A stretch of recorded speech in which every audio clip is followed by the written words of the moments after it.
I'm Zane, and today we're diving into something super cool, graph transformations. By the end of this lesson, you'll understand how to manipulate graphs in various ways and what each transformation means. That's right. Whether you're graphing functions for class or curious about how math applies to real life, understanding transformations is essential. So stick with us because this is going to be fun. We'll even show you how to apply this in the real world later on. Before we get into the nitty-gritty, here's a quick look at how graphs can change when we apply different transformations. See how it shifts, reflects, and stretches? These are the basic transformations we'll be discussing today. Trust me, once you get the hang of this, you'll be able to manipulate graphs like a pro. But why does this even matter? Well, transformations are everywhere, from designing websites to analyzing data, and even animation and video game design. Into some vocab. So for a horizontal shift, when you add or subtract a number inside the parentheses with x, you're shifting the graph to the left or right. If you see f of x plus c, the graph moves left by c units, and if it's f of x minus c, it's right by c units. It's kind of the opposite because you would think that it would move to the right if you're adding it, and you would think it would move to the left if you're subtracting it, but it's the complete opposite. So now we're going to go over reflection over the x-axis. Now let's flip things, literally. So if it's negative sign on the outside, so if it's negative f parenthesis x, that reflects the graph over the x-axis. That means everything that was above the x-axis is now below, and vice versa. And if you want to reflect over the y-axis, you're going to have to use f of negative x. This flips the graph of the y-axis, creating a mirror image from left to right. Now we revert on to vertical translations. Multiplying the entire function by number a changes the height. So if a is greater than 1, the graph stretches vertically, it gets taller. But if a is less than 1, it compresses vertically, squishes towards the x-axis. And if a is negative, it also reflects over the x-axis. So for horizontal stretch or compression, we want to look inside the function again. So for f of b of x, changes the graph horizontally. So if b is greater than 1, the graph compresses horizontally, just like the vertical, gets narrower. And then if b is less than 1, it stretches horizontally and it gets wider. It's the opposite of what you'd expect. At least we have a vertical shift. Lastly, by adding or subtracting the number outside of the function, moves it up or down. If f of x is plus c, it moves the graph up by c units. But if f of x is minus by c, it moves down by that So amount remember, of units. inside the function affects x, think horizontal, and outside of the function affects y. Think vertical, and often opposites apply. For our first example, we go over vertical shift and vertical stretch.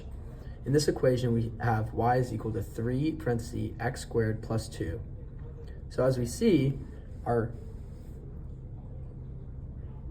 first function is y equals x squared. This is the function that we now have. The 3 on the outside of the parentheses allows for a vertical stretch of 3, and the plus 2 on the inside of the parentheses allows for a vertical shift of 2. As we can see, this is what is our outcome.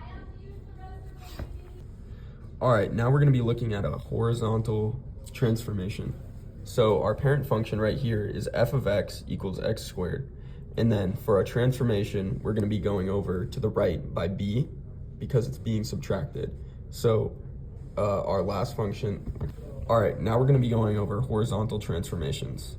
Our parent function here is f of x equals x squared, which you can see right here in the red. And then for our other function, we're going to be going over by b to the right because it's being subtracted inside of the parentheses. For our next example, we will be going over horizontal stretch. In this function, we have a parent function of f of x. And our other function is f 1/2 x. Inside of the parentheses, we have 1/2 x.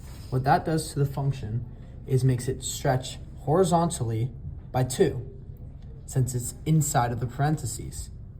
As we can see here, from red to blue, it's going double horizontally what it originally was. All right, so our original function is y equals x squared, and we're going to be going over a reflection over the x-axis. And for the reflection over the x-axis, we're going to have a parentheses around the x squared, and we're going to be putting a negative sign behind it. Last but certainly not least, we have a reflection over the y-axis. So here in our parent function, we have f of x is equal to 3x plus 2. We can see that in blue. For our next function, we have f minus x is equal to negative 3x is equal to 2, plus 2. So how we can see this is a flip over the x-axis is equal to putting a negative sign inside the parentheses.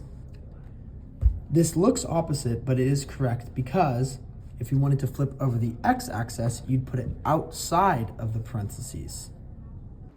All right, let's try one together. Suppose we start with f of x equals x, and then we turn it into f of x plus 3 minus 2.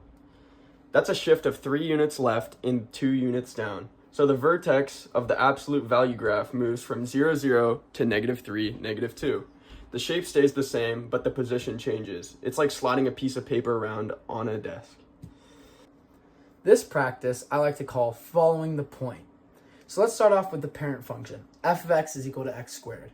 And let's say that point is at 2, 4. What happens if it shifts 3 to the left and 1 unit up? I think it will land on negative 1, 5. Why? Because 2 minus 3 is equal to negative 1, and 4 plus 1 is 5. Translations affect all the points this way uniformly. Let's do a walkthrough. Let's start with f of x equals x. It's in a basic V shape. What happens to the graph when f of x plus 4 minus 2? The plus 4 inside the function shifts the graph 4 units to the left, and the negative 2 outside shifts 2 units down. So the vertex of the V moves from 0, 0 to negative 4, 2, or negative 4, negative 2. And the shape stays exactly the same. Try sketching both of them on the same set of axes. You'll see it's just moved, but it's not transformed. To wrap up our practice, let's break down 6 key function transformations using this chart shown. Each box shows how the graph of a function changes when we tweak it and its equation just a little. These changes are easier to understand when you see them visually. So let's go row by row. In the first box, we see y is equal to fx plus a. This means we're adding a number outside the function. If a is positive, the graph shifts up. If a is negative, it shifts down. It's like picking the graph up and sliding it vertically. In this example, we're using the basic parabola y is equal to x squared, and adding a number just rises the whole graph. All right, in the top middle, we've got a y equals negative f of x. The minus sign in front of the function is so it reflects over the graph of the x-axis. Every y value gets flipped, high points become low points, and vice versa. So if a point was 2, 4, it's now 2, negative 4. The shape stays the same, it's just turned upside down. Last but not least, in the top right, we have a vertical stretch. The equation is y is equal to kfx. Moving to the top right corner, y is equal to kfx. This scales the graph vertically, like stretching or compressing it up and down. If k is greater than 1, it gets taller. But if k is less than 1, it gets flatter. In this example, a sine wave becomes taller and more agitated. All y values are being multiplied by k, making the highs higher and the lows lower. So let's recap. We've learned a lot about horizontal shifts, vertical shifts, reflections, and stretches and compressions, and how to apply these transformations to graphs. And remember, the best way to really get comfortable with transformations is practice. Try sketching your own graphs and tools like Desmos to play around with these transformations, and somehow you'll get the hang of it. Thanks for watching. We hope you enjoyed this lesson. See you next time, and we also hope you learned a little bit.